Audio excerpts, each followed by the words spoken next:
El año 1982 para nosotros comenzó muy temprano, comenzó a principios de marzo, donde nos empezamos a preparar para una etapa, la primera etapa de navegación, de entrenamiento de ese año. Entonces nos habíamos embarcado el 23 de marzo y promediando la tarde, nuestro comandante nos dice, me dieron la orden de desembarcar. Mañana tenemos que estar listos en Espora, en nuestra base, a las 8 de la mañana, que va a haber una reunión general. O sea, esos 5 días que transcurrieron en tierra, transcurrieron a una velocidad importante de preparativos. Y nos hicieron estudiar o analizar qué posibilidades teníamos nosotros de operar en una pista que tuviera 1200 metros de longitud por 30 metros de ancho. Nos pusimos a pensar y dijimos, no hay una pista de esas características en la Patagonia. Todas las pistas patagónicas, que nosotros las conocíamos mucho porque habíamos operado permanentemente, son pistas mucho más de mayores dimensiones. Pero en el Atlántico sí había una pista que tenía esas características. Y esa pista era Malvinas.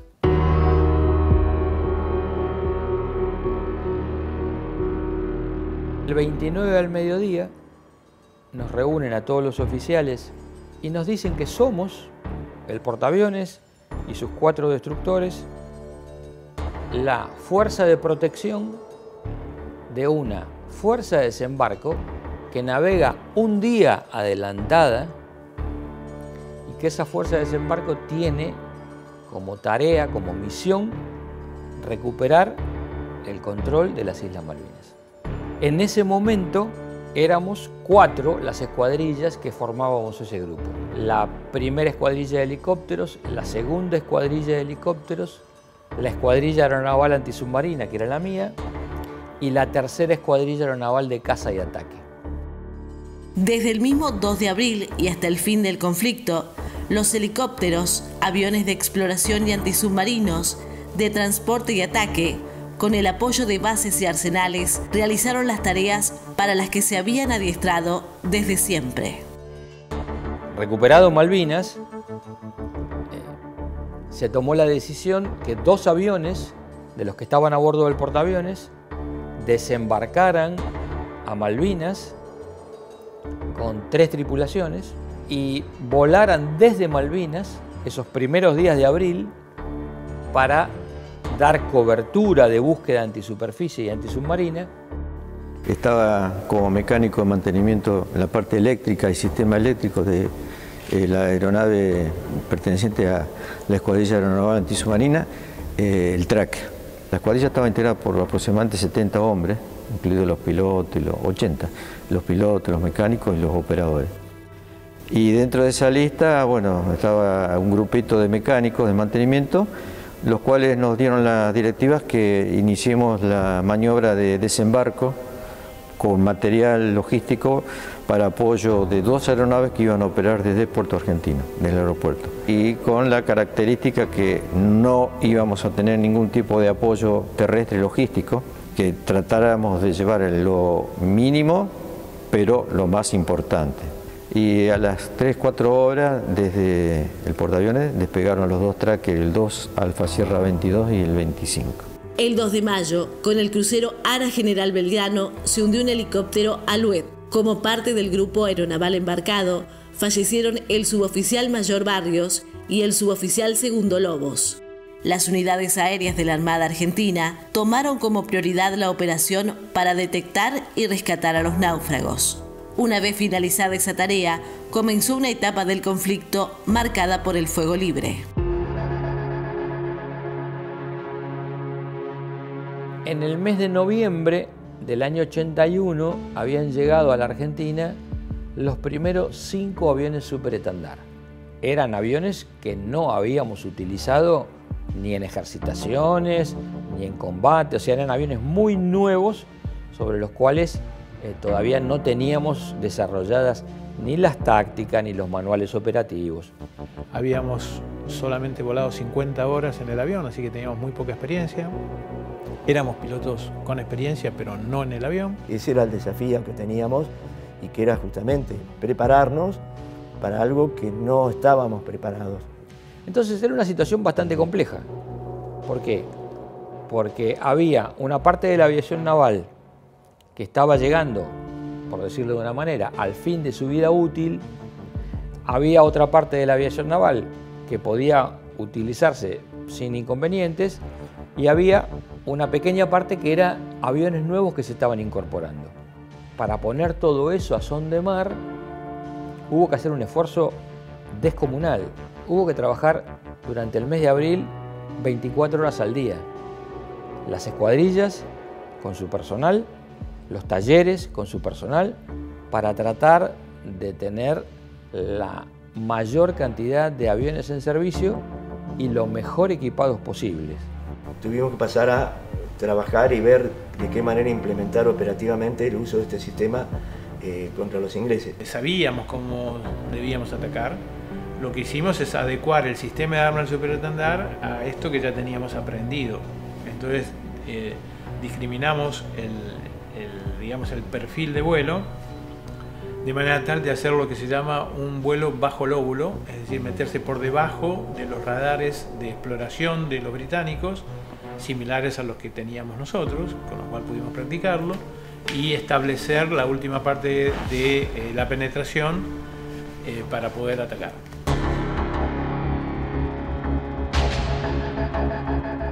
Con Mayora volamos siempre juntos. Capitán Colombo, que fue quien lideró todo este alistamiento, estableció que las parejas de pilotos, algo que era muy peculiar, ¿no? muy poco común, fueran a partir de ese momento fijas, siempre el mismo líder con el mismo numeral. Cada pareja empezó a tomar importancia como equipo, era un verdadero equipo, y el conocimiento mutuo que existía, en el caso nuestro, yo sabía perfectamente lo que estaba en cada situación, lo que él estaba pensando, y él sabía perfectamente bien lo que yo estaba pensando.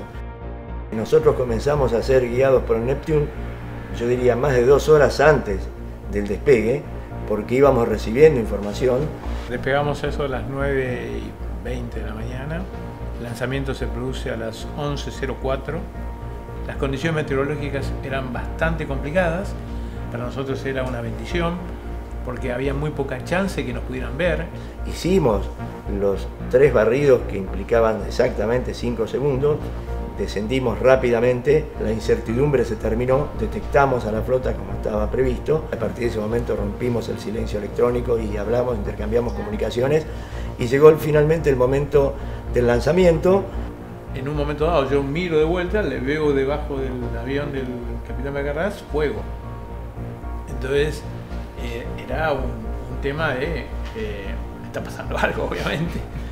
Y entonces le digo, lanzó, porque yo no lo había escuchado por el ruido, por todas estas cosas, y ahí él me dice, sí, confirmo, lanzado, y ahí yo hice el lanzamiento. Teníamos la certeza de que habíamos detectado a los buques que nos había informado el Neptune.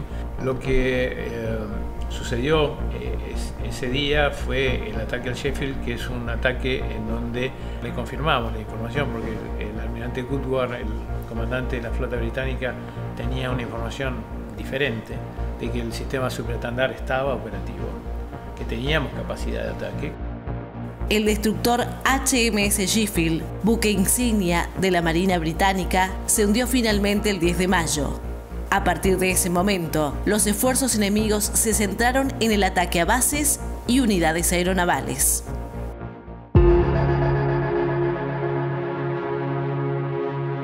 El día 16 hicimos 2 intentos de cruce en aviones F-28 que no podemos llegar por alerta roja, y el 17 de mayo al atardecer nuevamente nos embarcamos, íbamos volando, volábamos a muy baja altura y llegamos al atardecer, ya estaba bajando el sol, ahí tomo contacto por primera vez, el comandante del avión me llama a la cabina cuando ve las Islas Malvinas. Para mí fue, viste, una alegría inmensa. Digo, mirá las islas. Yo empiezo a descubrir campos verdes. Veo, sí, parte de estepa, veo parte de turba, pero veo casitas con humo, estancias, caballos, vacas, y me parecen otra dimensión, empiezo a tomar conciencia de esa dimensión, de esos 180 kilómetros por 180 kilómetros. Habíamos planificado con Talarico una operación directa hacia San Carlos, pasando por la bahía Campbell hasta la bahía de San Carlos. Me dan fuego libre, inmediatamente libero la posición. Al valle donde yo iba a entrar para el establecimiento San Carlos, me encuentro con niebla. Entonces decido girar hacia mar abierto, decido girar hacia el norte, hasta que llego a la punta de Roca Blanca, que es donde el estrecho es más angosto, ¿no? Son 4 kilómetros. Y ahí veo dos destructores ingleses sobre la costa. Sigo navegando porque quería ver qué pasaba dentro de esa bahía. Ahí observo un helicóptero inglés en vuelo estacionario. Entonces me preparo para tirarle. Cuando llego ya a la distancia de tiro, sobre mi izquierda observo una cantidad de buques que en ese momento yo no podía decir cuántos, pero observo una gran cantidad de buques, helicópteros y lanchones de desembarco. Entonces en ese momento pienso que era más redituable dejar un buque fuera de servicio que derribar un helicóptero. Eso implicaba que sí o sí, con nuestros aviones, tuviésemos que pasar por encima de los buques enemigos. Y aprieto mi gatillo y no sale nada. Yo pienso en ese momento, Dios mío, haber llegado hasta acá, tenerlos ahí y no poder hacer nada. Reviso y me doy cuenta que faltaba conectar una perilla de armamento. Por la cubierta del buque van corriendo ingleses a cubrir una posición de artillería. A lo primero que le tiro es esa posición de artillería. Y después le empiezo a tirar a las antenas y al puente. Y ahí ya tiro porque me chocaba el buque. Delante mío era un mare magnum. Buques de combate, buques transporte, lanchones y helicópteros. Entonces se me ocurrió plancharme, es decir, ponerme a ras del agua e ir escapando entre medio de ellos. Pero sabía que cuando pasara la última línea de los buques me iban a tirar con todo.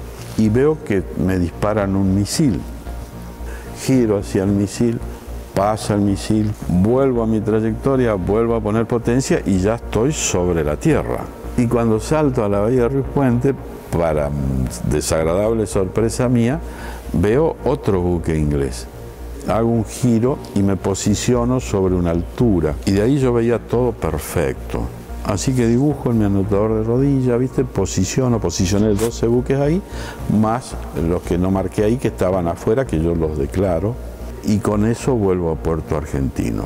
Por la tarde, luego del informe de situación elevado por el teniente de navío Kripa, una sección de 3 aviones A4Q de la Armada Argentina despega desde Río Grande para atacar el desembarco en el estrecho de San Carlos. Intentamos entrar por la parte sur del estrecho de San Carlos y realmente la meteorología era como para volverse. Cuando llegamos a la otra costa, a la isla Soledad, ya podíamos, digamos, tener visibilidad, buena visibilidad. Como no habíamos encontrado el buque que íbamos a atacar, nos dirigimos al blanco de alternativa, que era los buques que estaban desembarcando en el puerto San Carlos. Vimos los palos de una fragata detrás de una isla rocosa, ¿no? Ahí le indiqué a mis numerales un blanco a las 11, vamos a atacar. Nos abrimos y empezamos, digamos, la corrida de ataque haciendo zigzagueo para, digamos, evitar el tracking automático de los radares de control tiro de la fragata, ¿no? Y escapamos, digamos, por el mismo lugar por donde habíamos ingresado. Yo ya pensé que, bueno, listo, la misión está cumplida, regresemos tranquilos a Río Grande. Y escucho la voz del teniente Márquez, que era el tercero en el ataque, que dice Harrier, Harrier. No la podía creer, ¿no? Así que mi primera orden fue casi de reflejo. Cuando escuché Harrier, Harrier, dije tirar cargas exteriores. Estaba tratando de enfrentar, a ver de dónde viene la amenaza, y recibo un impacto en la cola que me hizo volar el avión, ¿no es cierto? Una explosión dentro del avión, vibraba todo yo le trataba de bajar la nariz, digamos, porque estaba descontrolado. La nariz, el bastón parecía que estaba soldado al piso, no se movía, ¿no? El avión siguió girando porque estaba en esa posición y veo un avión Harrier que se está acomodando atrás mío, ya prácticamente a distancia de disparo. Entonces le dije a los numerales, me dieron, me eyecto, estoy bien. En esta misión falleció el teniente de fragata Márquez, quien fue alcanzado por uno de los Harrier. Los aviones de la Armada Argentina continuaron sus vuelos y en operaciones conjuntas con la Fuerza Aérea lograron hundir 5 unidades de superficie. Por su parte, las escuadrillas de helicópteros realizaron tareas de ataque y reconocimiento armado antiterrestre, antisubmarino y antisuperficie, evacuación de heridos, transporte de personal y carga. Durante el combate, también perdieron la vida el capitán de corbeta Zubizarreta, el teniente de fragata Benítez y el teniente de corbeta Miguel. Para mí, el diamante de toda la operación fue el personal. Estuvieron a la altura de las circunstancias y que dieron todo lo que podían dar. Le dimos toda la seguridad de vuelo a nuestras tripulaciones. Teníamos un nivel de profesionalismo muy alto, muy alto. O sea, hicimos las cosas realmente como había que hacerlo. El espíritu que había de todos, el espíritu de entrega, de lucha. La base de todo eso fue el adiestramiento. Yo me preparaba para defender a mi país. Yo simplemente cumplí con lo que yo había comprometido.